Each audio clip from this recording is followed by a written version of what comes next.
Crazy ഹാക്സിലേക്ക് എല്ലാവർക്കും സ്വാഗതം. ഞാനിന്ന് ചെയ്യാൻ പോകുന്നത് ഒരു മാംഗോ പുഡിംഗാണ്. അതിനുവേണ്ടി ഞാനിവിടെ ഒരു നല്ല മധുരമുള്ള ഒരു പഴുത്ത മാങ്ങയാണ് എടുത്തിരിക്കുന്നത്.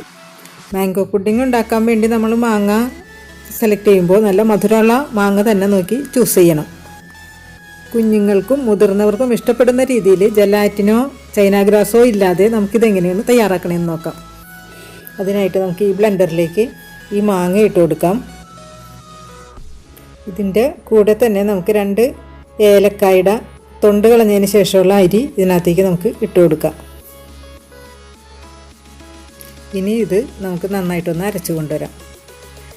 ഇത് അരച്ചപ്പോൾ 1 ടീസ്പൂൺ പഞ്ചസാരയും കൂടി ചേർത്തിട്ടാണ് കേട്ടോ അരച്ചത്, അത് പറയാൻ വിട്ടുപോയി. ഇനി ഈ പാനിലേക്ക് ഈ അടിച്ച് വെച്ച മാങ്ങ നമുക്കതിനകത്തേക്ക് ഒഴിച്ചു കൊടുക്കാം. ഇനി നമുക്കിത് ലോ ഫ്ലെയിമിൽ വെച്ച് നന്നായിട്ടൊന്ന് കുക്ക് ചെയ്തെടുക്കാം. നന്നായിട്ടൊന്ന് ഇളക്കി കൊടുത്തുകൊണ്ടിരിക്കുക. ഇത് കുറച്ചൊന്ന് തിക്കായാൽ മതി. അപ്പോൾ ഇതിൻ്റെ വെള്ളമൊക്കെ വറ്റി നന്നായിട്ട് കുക്കായിട്ടുണ്ട്. ഇത് നമുക്ക് മാറ്റി വയ്ക്കാം. ഇനി ഈ മാങ്ങ വറ്റിച്ചെടുത്തത് നമുക്ക് ചൂടാറുന്നത് വരെ ഒന്ന് ഇടയ്ക്കിടയ്ക്ക് ഒന്ന് ഇളക്കി കൊടുത്തുകൊണ്ടിരിക്കാം. അതിന് ശേഷം വേറൊരു പാനിലേക്ക് നമുക്ക് 1 ഗ്ലാസ് പാലൊഴിച്ച് കൊടുക്കാം.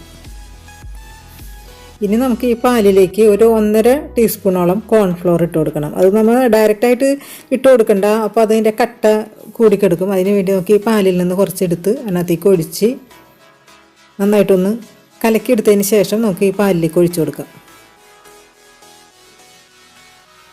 അപ്പോൾ ഇതേപോലെ നമ്മൾ കുറച്ച് പാലെടുത്ത് ഇതേപോലെ അലിയിച്ചതിന് ശേഷം മാത്രം നമുക്ക് ഈ പാലിലേക്ക് ഇത് ഒഴിച്ചു കൊടുക്കാം. ഇനി നമുക്ക് ആവശ്യത്തിന് പഞ്ചസാര ഇട്ട് കൊടുക്കാം. അപ്പോൾ 1.5 ടീസ്പൂൺ ഇട്ടിട്ടുണ്ട്. 1 ടീസ്പൂൺ നമ്മൾ മാങ്ങയിൽ ഇട്ടിട്ടുണ്ട്. അപ്പോൾ കുഞ്ഞുങ്ങളുടെ ഇഷ്ടമനുസരിച്ച് ഓരോരുത്തരുടെ ഇഷ്ടമനുസരിച്ച് നമുക്ക് മധുരം ഇട്ട് കൊടുക്കാം. പിന്നെ വേണ്ടത് നമുക്ക് അല്പം ബട്ടറാണ്. അതൊക്കെ ഓപ്ഷണലാണ്. ബട്ടറിൻ്റെ ടേസ്റ്റ് ഇഷ്ടമുള്ളതുണ്ടെങ്കിൽ ഇട്ട് കൊടുക്കാം. ഇനി നമുക്ക് സ്റ്റൗ ഓണാക്കിയതിന് ശേഷം ഇത് കുക്ക് ചെയ്തെടുക്കാം. കൈ വിടാതെ ഇളക്കി കൊടുക്കണം. ഇത് അല്ലെങ്കിൽ പെട്ടെന്ന് കട്ട പിടിക്കാനുള്ള ഒരു ചാൻസ് ഉണ്ട്. അതുകൊണ്ട് നന്നായി അങ്ങോട്ട് ഇളക്കി കൊടുത്ത് കുക്ക് ചെയ്തെടുക്കുക. ലോ ഫ്ലെയിമിലിട്ടാണ് കുക്ക് ചെയ്തെടുക്കേണ്ടത് കേട്ടോ.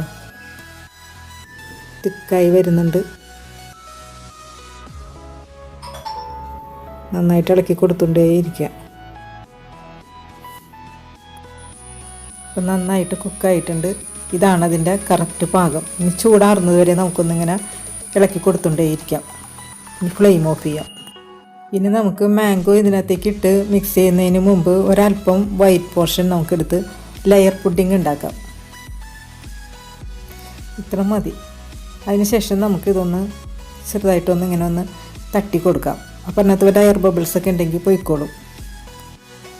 ഇനി നമുക്ക് ഈ മിശ്രിതത്തിലേക്ക് ഈ മാംഗോ ഇട്ട് കൊടുത്തിട്ട് നന്നായിട്ട് യോജിപ്പിച്ച് നമുക്ക് കുഞ്ഞു കുഞ്ഞ് പാത്രങ്ങളിലായിട്ട് ഇട്ട് കൊടുക്കാം. അതിനുവേണ്ടി കുട്ടികൾക്ക് ഇഷ്ടപ്പെടുന്ന രൂപത്തിലുള്ള കുഞ്ഞ് പാത്രം എടുക്കുക. അതിലേക്ക് നമുക്ക് ഒരല്പം ബട്ടറൊന്ന് തൂക്കി കൊടുക്കുക. പെട്ടെന്ന് അതിൽ നിന്ന് വിട്ടുപോരുന്നതിന് വേണ്ടിയിട്ടാണ് ഇങ്ങനെ ഒന്ന് തൂത്ത് കൊടുക്കുന്നത്. നമുക്ക് കുറേശ്ശെ ഈ പാത്രത്തിലേക്ക് ഒഴിച്ചു കൊടുക്കുക. കുറേശ്ശെ ഒഴിച്ചാൽ മതി, കുറച്ച് മാത്രം ഒഴിച്ചാൽ മതി. അപ്പോൾ ഈ ഒരു പാത്രത്തിൽ നമുക്ക് ഇത്ര മതി. അപ്പോൾ ഇതേപോലെ തന്നെ നമ്മളൊരു വൈറ്റ് പുഡിങ്ങിൻ്റെ മിശ്രിതം നമ്മളൊരു പാത്രത്തിലെടുത്ത് വെച്ചിരുന്നില്ലേ, അതിൻ്റെ മേലേലും ഈ മാംഗോ ഇട്ട് ഇങ്ങനെ ഞാൻ സെറ്റ് ചെയ്ത് വെച്ചിട്ടുണ്ടായിരുന്നു. അപ്പോൾ ഒരു ലെയറായിട്ട് കിട്ടാൻ വേണ്ടിയിട്ട്. ഇനി നമുക്കൊരു 4-5 മണിക്കൂർ ഫ്രിഡ്ജിൽ വെച്ചിട്ട് നമുക്ക് എടുക്കാം. ഇപ്പോൾ 4 മണിക്കൂർ കഴിഞ്ഞിട്ടുണ്ട്.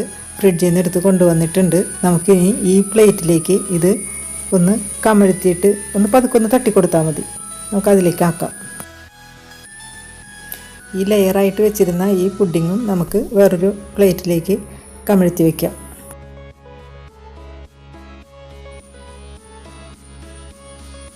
ഇപ്പോൾ നമ്മുടെ ലെയർ പുഡിങ് അടിപൊളിയായി വന്നിട്ടുണ്ട്.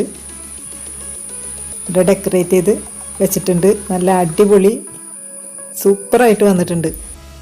ഇത് കാണുമ്പോൾ തന്നെ കുട്ടികൾക്കാണെങ്കിലും മുതിർന്നവർക്കാണെങ്കിലും കഴിക്കാൻ തോന്നുന്ന ഒരു അടിപൊളി പുഡിങ്ങാണ്. ഇപ്പോൾ നമ്മുടെ യെല്ലോ പുഡിങ്ങും അടിപൊളിയായി വന്നിട്ടുണ്ട്. ഇതും നമുക്കൊന്ന് ഡെക്കറേറ്റ് ചെയ്തെടുക്കാം. ഇതേപോലെ ഡെക്കറേറ്റ് ചെയ്യണമെന്ന് ഒരു നിർബന്ധവും ഇല്ല. നമ്മളുടെ കയ്യിലുണ്ടെങ്കിൽ അതൊരു കാണാനൊരു കുട്ടികൾക്ക് കാണുമ്പോൾ ഒരു ഭംഗിയല്ലേ. ഞാനിപ്പോൾ ഈ ചെയ്യുന്നത് മാതളത്തിൻ്റെ അല്ലിയും ബദാമിൻ്റെ ചെറിയ പീസുകളും കൊണ്ടാണ് ഞാനിവിടെ ഡെക്കറേറ്റ് ചെയ്തിരിക്കുന്നത്. ഇപ്പോൾ വളരെ സോഫ്റ്റായിട്ടുള്ള 2 തരത്തിലുള്ള പുഡിങ്ങും നമ്മൾ ഇവിടെ ഡെക്കറേറ്റ് ചെയ്ത് വെച്ചിട്ടുണ്ട്. കാണാൻ നല്ല അടിപൊളിയാണ്. ഇനി നമുക്കിതൊന്ന് കഴിച്ച് നോക്കാം. എന്തൊരു സോഫ്റ്റാണെന്ന് നോക്കി. ഇതിങ്ങനെ അങ്ങോട്ട് എടുക്കുക, അതിൻ്റെ അടിയിലെ ലെയറ് മാംഗോ. ഇനി ഇതങ്ങോട്ട് വായിലേക്ക് ഇങ്ങോട്ട് വയ്ക്കുക. കണ്ടിട്ടുണ്ടല്ലോ, അടിപൊളി എന്ന് പറഞ്ഞാൽ അടിപൊളി ടേസ്റ്റാണ്. അപ്പോൾ എങ്ങനെയാണ് ചൈന ഗ്രാസും ജലാറ്റിനും ഇല്ലാണ്ട് എങ്ങനെയാണ് അടിപൊളിയായിട്ട് നമുക്ക് പുഡിങ് ഉണ്ടാക്കണമെന്ന് എല്ലാവർക്കും മനസ്സിലായില്ലേ? അപ്പോൾ എല്ലാവരും ഈ വീഡിയോ ഇതേപോലെ ഫോളോ ചെയ്ത് ഉണ്ടാക്കി നോക്കുക. എന്നിട്ട് അഭിപ്രായം പറയാം. എല്ലാവർക്കും ഈ വീഡിയോ ഇഷ്ടപ്പെട്ടെന്ന് കരുതുന്നു. നമുക്ക് അടുത്ത അടിപൊളി വീഡിയോ ആയിട്ട് വീണ്ടും കാണാം. അതുവരേക്കും എല്ലാവരും സേഫായിട്ടിരിക്കുക, ഹാപ്പി ആയിട്ടിരിക്കുക. ടാറ്റാ.